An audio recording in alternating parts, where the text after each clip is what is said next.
Bismillahirrahmanirrahim. In this lecture, we will discuss about the formulation of the SECP, that how the SECP was established, and what are the functions which the SECP undertakes under the Securities Exchange Commission of Pakistan Act 1997. In Pakistan, we have regulatory bodies like SECP, National Electric Power Regulatory Authority, which is called NEPRA. Then we have OGRA, the Oil and Gas Regulatory Authority. Then we have PTA, the Pakistan Telecommunication Authority, and the Competition Commission of Pakistan. These regulatory bodies are created to regulate a specific sector. Like NEPRA regulates electricity, the OGRA sees the oil and gas, PTA sees the telecommunication aspect, and the Competition Commission is for ensuring the fair market practices and to avoid the formulations of various cartel to manipulate the prices of the various goods. So these regulatory bodies are created to safeguard the interest of the public, and most of the sectors which are within the public domain or the government has to undertake or supervise a public service aspect, because the service itself is essential for the welfare of the people, and government wants to ensure that such service is adequately available to the masses on the affordable prices and without any hindrance. And these are essentially the basic amenities which the peoples are entitled to under their rights of the provided in the constitution.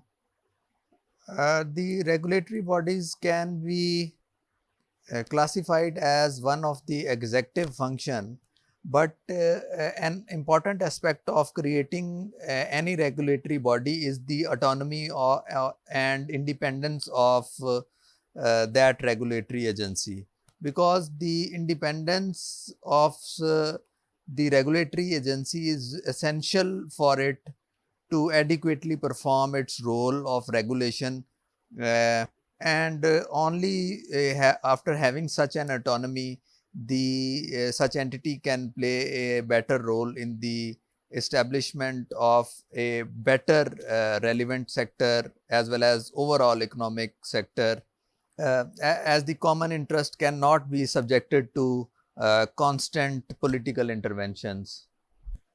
So as we will see in detail that most of the people in the regulatory bodies are hired from the private sector, and they have the specific technical background knowledge of the regulated commodity or the service.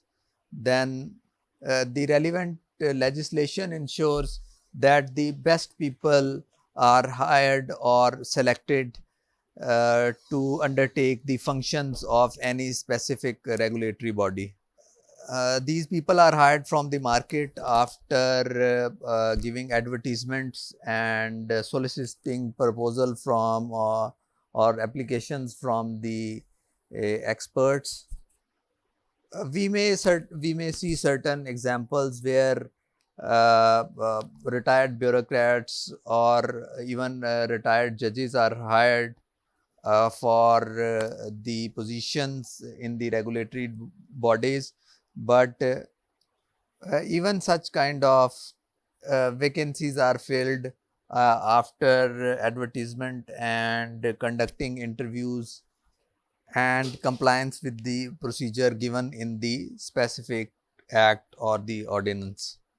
So all the regulatory bodies which I have already referred, we will see that the legal structure or the relevant law is substantially the same for all the regulatory bodies. Uh, Insofar these laws deal with the constitution of the authority itself, then hiring the top-notch seats like the chairman, commissioners, or members of the authority. Then there are sections regarding their remuneration. Then each such law will speak about the hiring of the employees in that very organization. Then the law will specifically and precisely explain the functions which the authority is mandated to undertake. Then there is the explanation for each functions, that how such functions shall be performed. Then there has to be a fund from which the affairs of such an organization will run, and such fund is generally initially created by the government. The government provides funds, then the regulated business or once the relevant regulatory body issues license, then they generate fee from such regulatory activity, and after receiving the regulatory fee, they carry out their objects and pay the salaries of all the employees as well as the commissioners or the chairman. Then all these laws contain power to frame rules by the federal government and formulate regulations by the relevant regulatory body to carry out the objects of that particular regulatory law. So, we start with the preamble. We state that an act to provide for the establishment of the Securities and Exchange Commission of Pakistan and to provide for matters connected therewith and incidental thereto.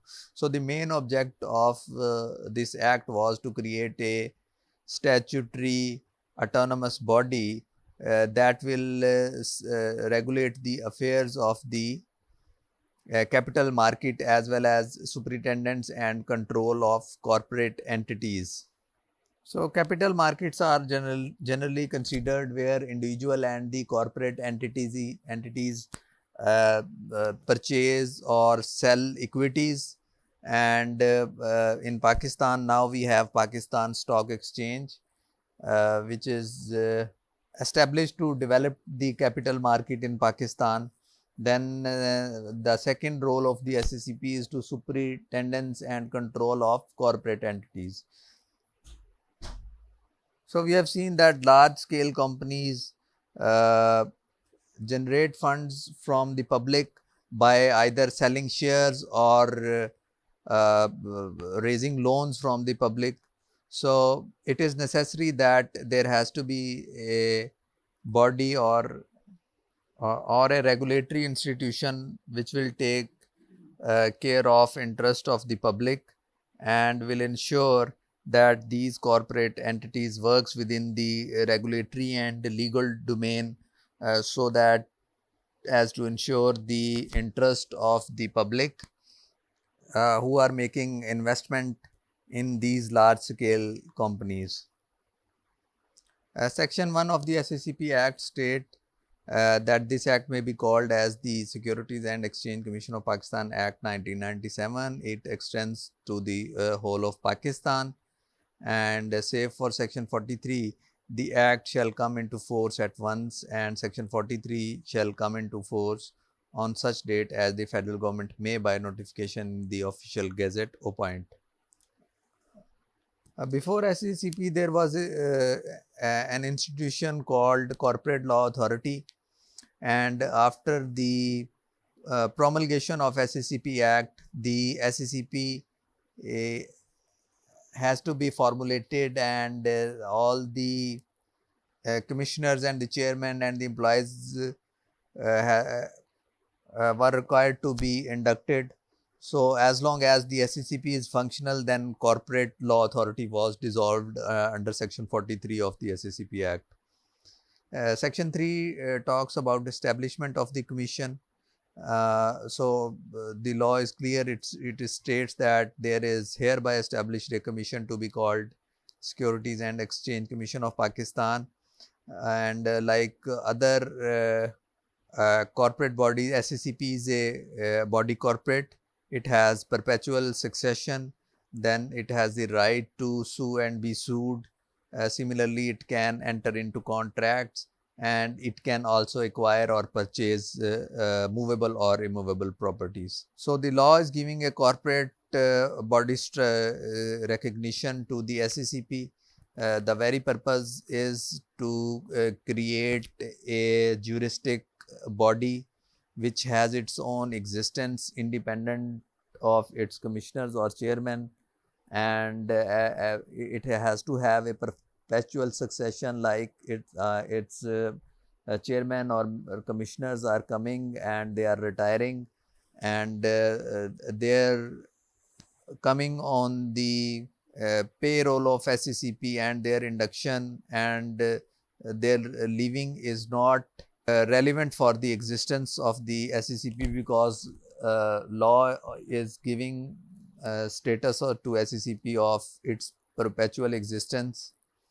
Then as long as SECP is a body corporate and has its own existence and juristic identification, then naturally it has the right to sue and be sued, and similarly it can enter into contracts and acquire properties.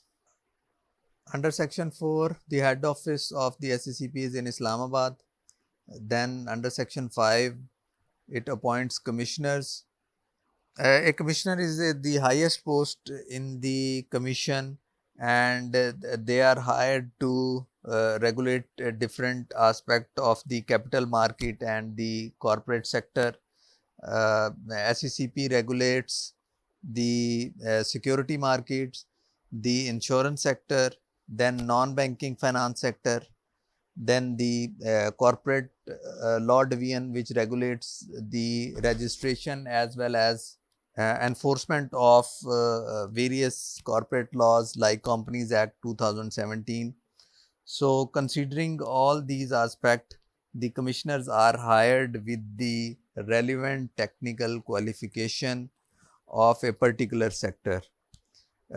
Section 5 further states that these commissioners will be appointed by the federal government, and the number of commissioners are fixed, and these can be minimum 5 and not more than 7. So a person who has to be inducted as a commissioner has to have a good integrity, expertise, experience and eminence in relevant field such as securities market, law, accountancy, economics, finance, insurance and industry.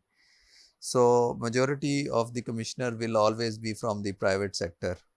Then the remuneration of the commissioners will be subject to the approval of the board. There is a policy board under the SECP Act, and to ensure the autonomy of the commissioners or their functioning, the power of approving the remuneration is rests with the board and not with the federal government. And then subsection 5 states that the proceedings of the commission cannot be held invalid for the reason that there exists any vacancy or there is any defect in the constitution of the commission. So this subsection is saving certain action of the commissioners when actual numbers of the commissioners fall short of 5, or subsequently a defect is surfaced in the constitution of the commission. Then under section 6, there has to be a chairman who will be appointed by the federal government, and the chairman has to be appointed from among the commissioners of the SECP, and a chairman cannot hold office for more than 2 consecutive terms. The chairman is considered to be the chief executive officer of the commission, and he is responsible for day-to-day affairs of the commission, and he will also be assisted by all other commissioners in carrying out the objects of this law as well as the functions of the commission. Section 6A empowers the federal government that in case of a vacancy of the office of the chairman, the federal government can nominate one of the senior commissioners to act as an acting chairman unless a new incumbent is appointed by the federal government. And the federal government is required to do that or to appoint such a chairman on regular basis within 4 months from the date when the office of the chairman felt vacant. Then section 7 talks about the term of office of the commissioners. We can see that there are term A commissioners and term B commissioners. The purpose of having two terms is obvious in a way that if at the start of the functions of the SECP, if certain commissioners are appointed on X date, and if they are appointed for the same term, there is every likelihood that they will cease to hold the office on the same date. So, if 5 commissioners are appointed in, for example, 1999, and they are appointed for 4 years, there was a chance that the legislature conceived that they might complete their term on the same day, and the office of all the commissioner then again fall vacant, and it might create a vacuum. So avoid such a situation, the legislature proposed to appoint, and the law provides that term A commissioners will be selected at random ballot, and they will hold office for 2 years from the initial appointment, and the remaining commissioners who will be designated as term B commissioner, they will hold office for 3 years, and they will be entitled to for another reappointment for the 3 years. So by doing so, the purpose is achieved as the term A commissioners shall cease to hold office after 2 years, and the term B is commissioner shall continue to hold office for another year. So that scenario of creating a vacuum was avoided by such legislation. So once term A completes 5 years in total, by holding that office for 2 consecutive terms, and 6 years in the case of term B commissioners by holding 2 consecutive terms, and they will hold office for 6 years.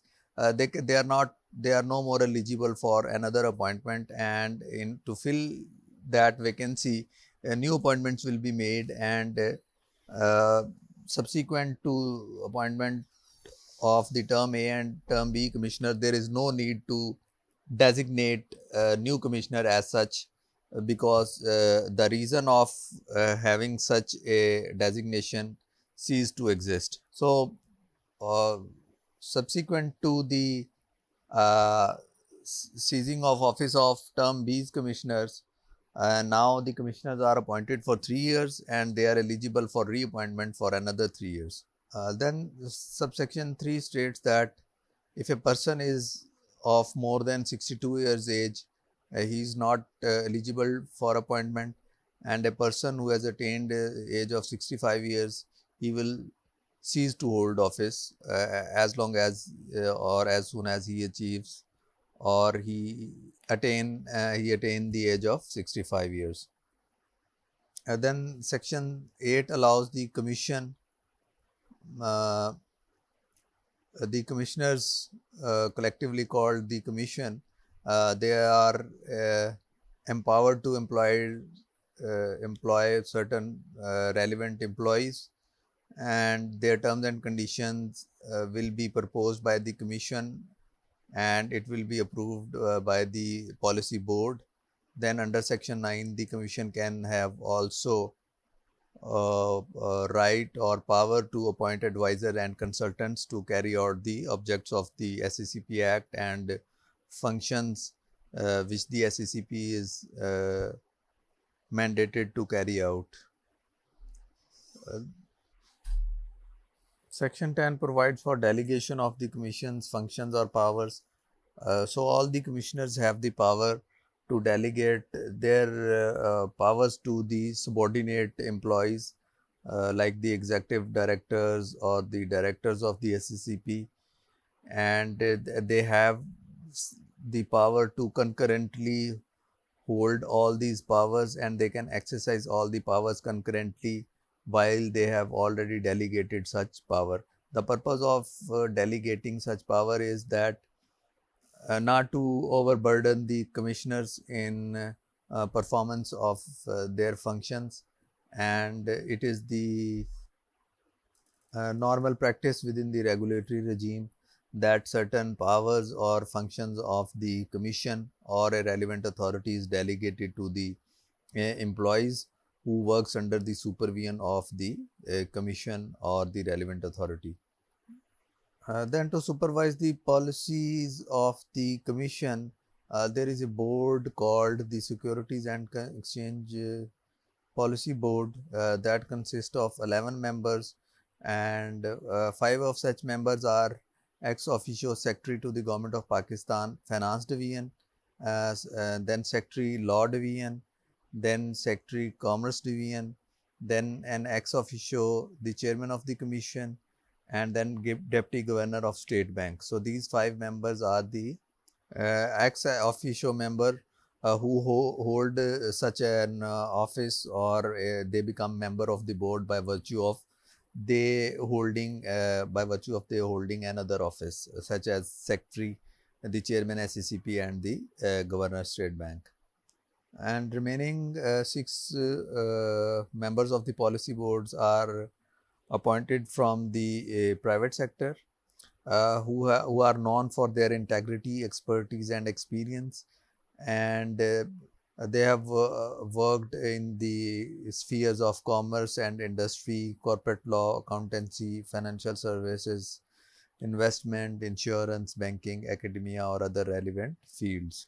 All these members hold office for 4 years, and they are also eligible for a reappointment for the same term. So the term of the ex officio member is necessarily the same as long as he holds the original office. So if somebody is a secretary for once he is appointed as a member of the board and he is secretary for another 2 years only, then he will cease to hold that office after passing those 2 years. So subject to approval of the board, the ex officio member, if he is not available in Pakistan or is otherwise unable to attend the meeting, then he can authorize an additional secretary of his division to act as member on his behalf, but his appointment will be subject to approval of the board. So if during the term an ex officio member is disqualified or resign his office, then federal government can nominate another secretary to become the member of the board. Similarly, a deputy governor, if a deputy governor ceases to hold office, the government will appoint another deputy governor, and one of the board members shall be nominated by the federal government as chairman of the board, and in performance and functions of the board, if there is a tie, then such chairman has a casting vote. Then section 13 requires the board to meet at least 4 times in a calendar year, and the quorum for such meetings will be 5 members including the chairman, and the board is competent to formulate the regulations or the conduct of business of their meetings. And under section 14, the board is also competent to invite other experts to seek their opinion in any matter. Under section 15, the 11 members board can formulate committees on certain issues, and on the recommendation of such committees, they can, the purpose of having such committees is to see a matter in great detail. So say consider, for example, a matter is before the board regarding a particular allowance of a commissioner, then they can constitute a committee, and committee will see the matter in detail and file the recommendation before the board, and it will save time for all other board committee members, because the committee will act on behalf of the board, and once the committee files the report, the board shall approve or make reservations or make changes in the original report filed by the committee.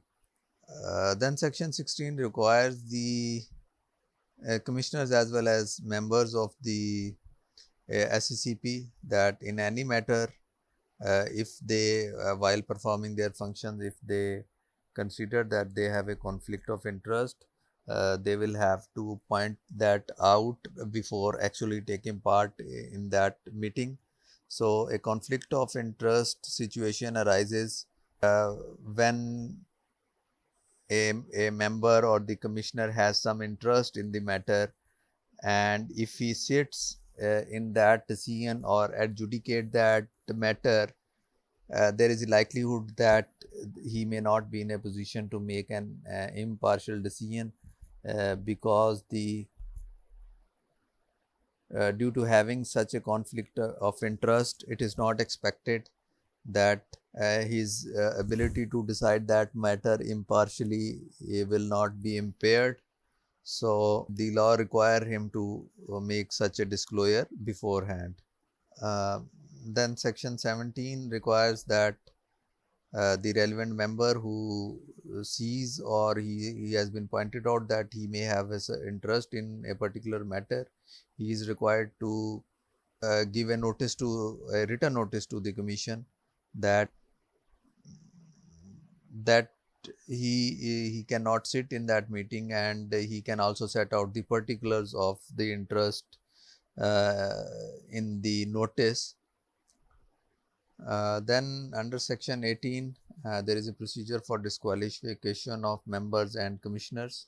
So if a commissioner is convicted of an offense of moral turpitude, he is adjudged insolvent or otherwise incapacitated, or his mental fitness is not up to the mark.